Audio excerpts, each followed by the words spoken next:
everybody, welcome back. Today we are reading an Oikawa, ex-listener, I Can Get Her. This is part 1 out of 3 by Trashy Oikawas on Wattpad. Today I'm leaving the link of my Instagram, not like my personal Instagram, but like an Instagram I made for this account down below. So, because someone had questions about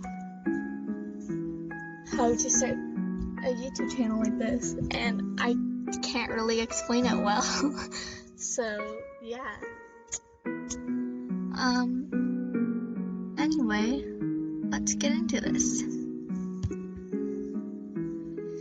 The sound of balls being slammed and shoes screeching against the wooden floor echoed throughout the gymnasium as the boys of Abajosai practiced for the upcoming tournament. This is a special tournament for the third years, as it will be their last. Oikawa set the ball to the ace, who then perfectly spiked it onto the other side of the court. "Nice kill, Iwaizumi," Matsukawa exclaimed, whacking Iwaizumi in the back, causing him to slightly flinch. Oikawa set the ball once more, although it didn't end up on the other side of the net. Instead, it just fell on the floor. The third years looked around a little, noticing a few members of the team who weren't on there. "What the hell do you think you're doing?" Iwaizumi scolded from the court as the three giggling males, who were far too busy looking through a magazine-type book, than training. Oikawa sighed as he ran his fingers through his hair. Now, Iwo-chan," the brunette chuckled. "Let the awesome, incredibly good-looking captain sort this out." Iwaizumi rolled his eyes, looking at his watch. "Whatever, practice is pretty much over anyway," he muttered.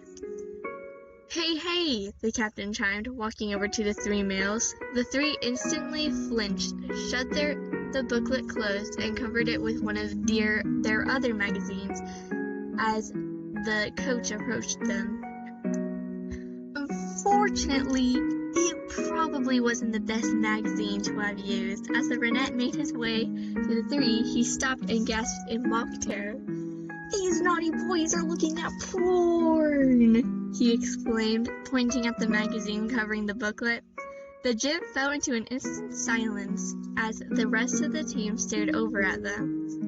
The three looked down at the magazine. They used their faces instantly turned into a dark shade of red. It was a catalog filled with young women posing in colorful bikinis. That wasn't what we were looking at, Kunimi finally admitted, taking out the booklet underneath. What's that? Oikawa asked, looking at the booklet, then turning his attention back to the fall magazine with a smirk. "It's just got everyone's school photos in it," Yahaba answered, picking the magazine back up. "Kinda a bad cover-up," Oikawa chuckled, eyes following the magazine as Yahaba stuffed it under his shirt. "Why were you looking at school photos anyway?" "Well," Kunimi started.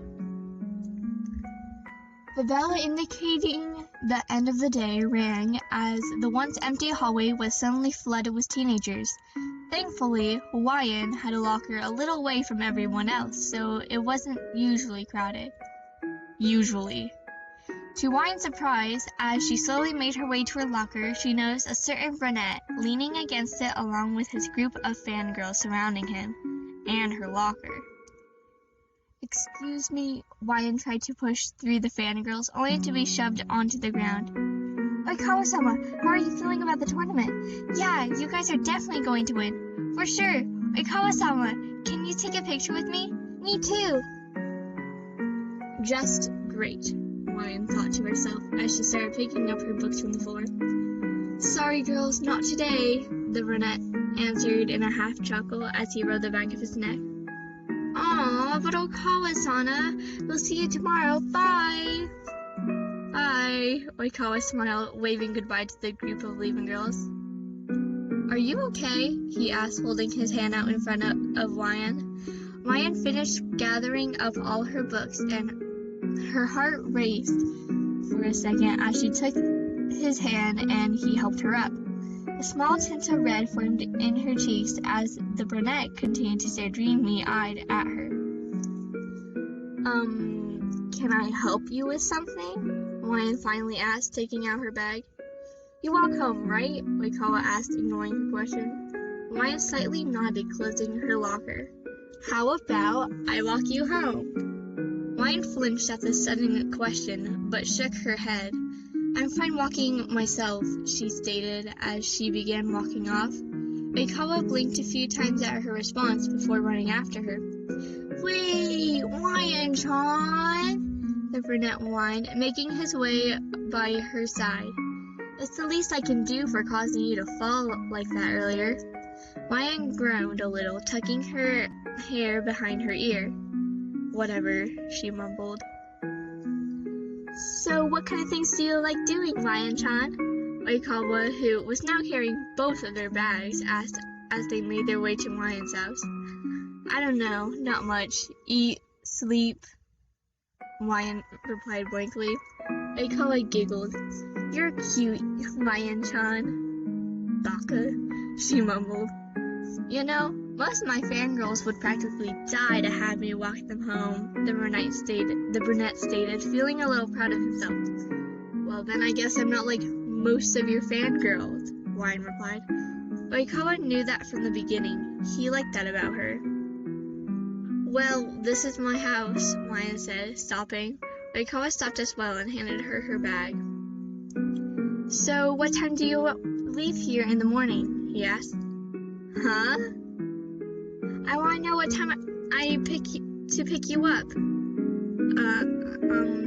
I leave at 7, but you don't. Great, I'll see you then. Bye, Lion-chan. Several days had passed since Oikawa started walking Lion to and from school, and today he decided would finally be the day he finally does it. Finally asked her out. Hey, Lion-chan, Oikawa cheerfully exclaimed, rushing up to her. Said girl turned around to see Oikawa's gleeful face. What is Oikawa? She groaned. Let's go on a date after school, he said excitedly. What? No way, she refused, looking away to try and hide her pink face. Why, Lion-chan? Oikawa whined. Because I don't date trash. Oikawa frowned. Now you sound like Iwa-chan. Please, just one date. She sighed. Fine. Only one. Yay! So I'll pick you up at 8. He smirked. Yeah, whatever. Yes! The childish brunette exclaimed, skipping down the hallway. And that's the first part. I'm gonna make the second part right after this one. I'm probably gonna post all 3 parts today because I don't want to be one of those people that makes you wait for a day for the next part. Especially since it leaves it on a cliffhanger. So, yeah. Thank you all for listening, and I will talk to you all later. Adios.